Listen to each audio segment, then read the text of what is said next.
Di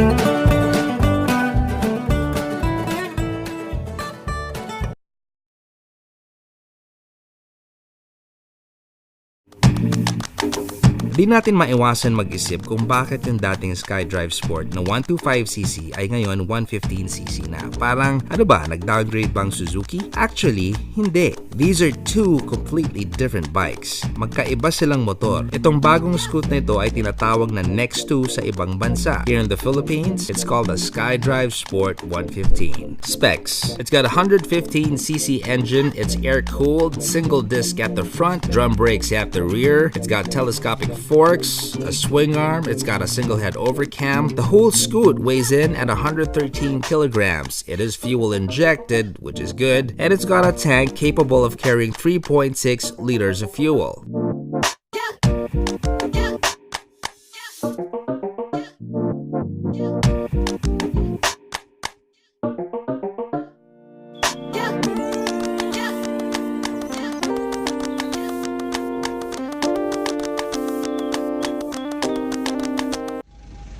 In the city, it's just one of them two-wheeled machines that spell out practicality in a crazy metro grind. A skydrive sport will get you in between all of them. Easy.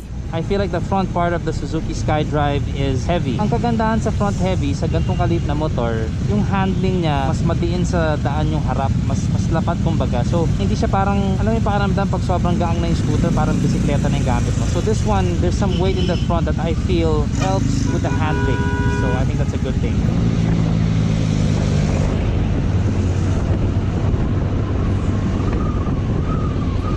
Alright, so this is the Suzuki Skydrive Sport, as you can see. And mind you, this is yung upuan naman niya, medyo lubugin yung foam, especially towards here. I feel that it's a bit more compact. So buti na lang malapad siya para sa wet packs ninyo. Which means it's spread out. Kasi minsan naman, pag sobrang lubugin ka, parang nanunuot sa puwet mo, diba? So, okay rin naman siya. So, sa mga nagbabalak mag-shave pa nito, huwag nyo nang gawin yon. Okay na yan. Tama naman yung lapad eh.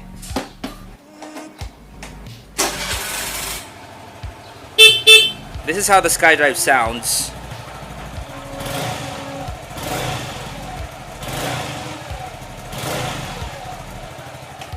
Yeah, it is quiet as scooters go. Plastics wise, if you take a closer look, it is hard where it's supposed to be hard, like in this area. Tapos pagdating naman sa mga panels, importante to, I always say this, the kind of plastic you use, hindi naman to patigasan eh. Actually, those that can really, yeah, there, see it's moving. Yan yung mga magandang klaseng plastic, it's flexible. So when you crash, diba, hindi siya takaw basag. You also got some space over here. It's pretty much identical. One is not deeper than the other, but it is not too deep that you gotta really get into it. That's my hand.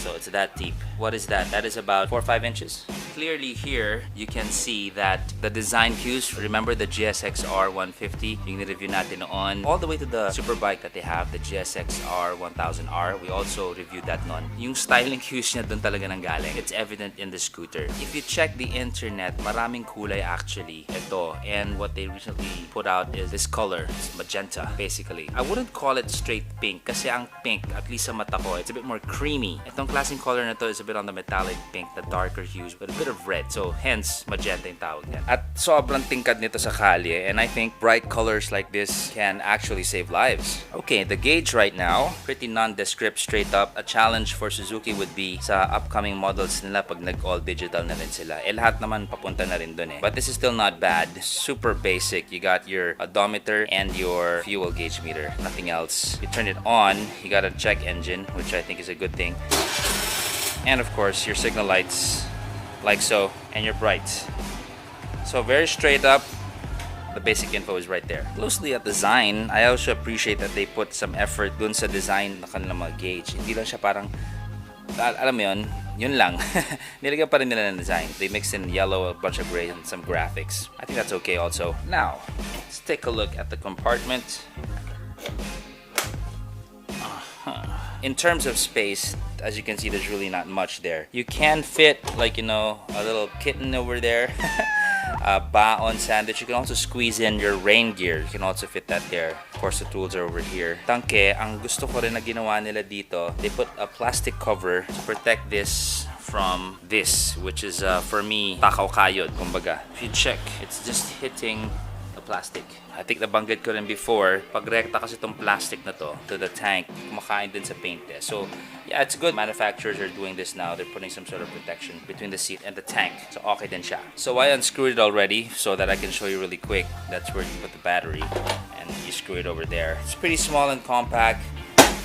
So, in terms of space, and as I've showed you when I was going around in traffic, For its grunt, its 115cc engine will give you linear power. With my body weight, it gave what it promised. Nothing more, nothing less. Up to spec, ika nga.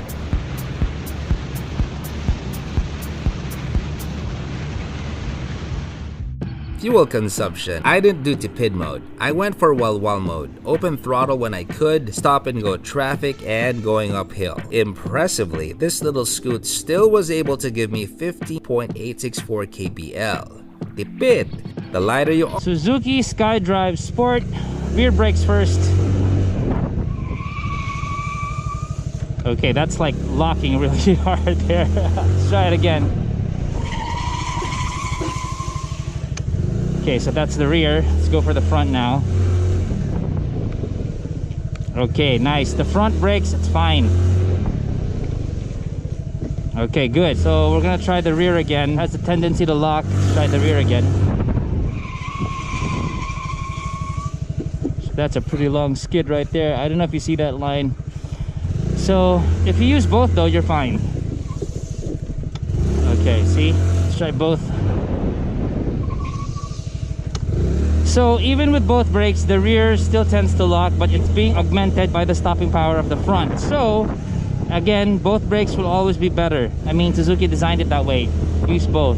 Some say that small bikes or lighter bikes don't really need ABS because it's not that heavy and you can stop in your own skid. But I've done a lot of, riding and testing and all these things, and even small scooters can tend to lock. So one day I really hope that the manufacturers will really incorporate ABS as standard in all of their bikes.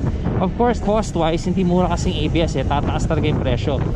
Pero I hope economy-wise it will be better for the manufacturers so they can figure out a way to give these bikes some ABS at the same time give good value and make it